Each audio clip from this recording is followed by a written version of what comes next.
in the clearest terms, Mr. Speaker, those radical leaders are not really interested in free speech because they want to pretend as though vaccines don't work. On this side of the House, we know vaccines work. That's the gateway to freedom, and this government will do everything that we can to get there. Thank you, Mr. Speaker.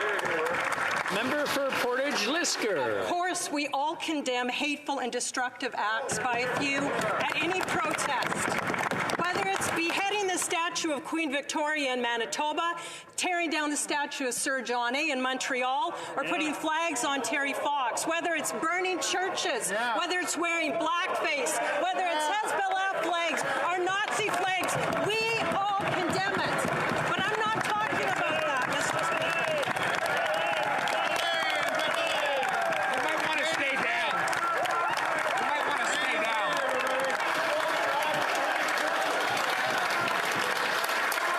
The Honourable Minister of Public Safety. Mr. Speaker, let's be abundantly clear that those individuals who've called for the incitement of violence to overthrow this government, who have caused significant disruption by flagrantly ignoring public health care measures that have forced shops and businesses to close, that have desecrated war memorials, are not interested in free speech, they're not interested in discourse, and they're certainly not interested in advancing our way out of this pandemic, Mr. Speaker. This government will always listen to those who want to have a robust debate about public health care measures, but we have to draw a bright line between those who are interested in that debate and those who are not. For Portage-Lisker. Well, that minister is not telling the truth, and it's shameful to see what he is doing. Accusing Canadians of being... Order. Order. Order. I think both sides are very truthful in saying what they say. Whether they agree with it or not is something that is another story. But calling someone who's basically calling them a name or accusing them of something is not permitted in the House.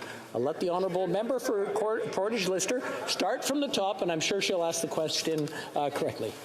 Mr. Speaker, and I apologize that minister is misleading Canadians. I do get very defensive of Canadians who are outside today, patriotic, peace-loving Canadians who are called misogynist and racist by the Prime Minister.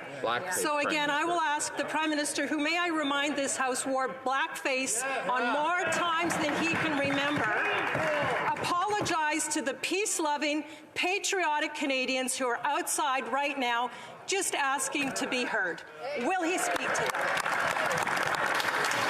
The Honourable Government House Leader. Thank you, Mr. Speaker.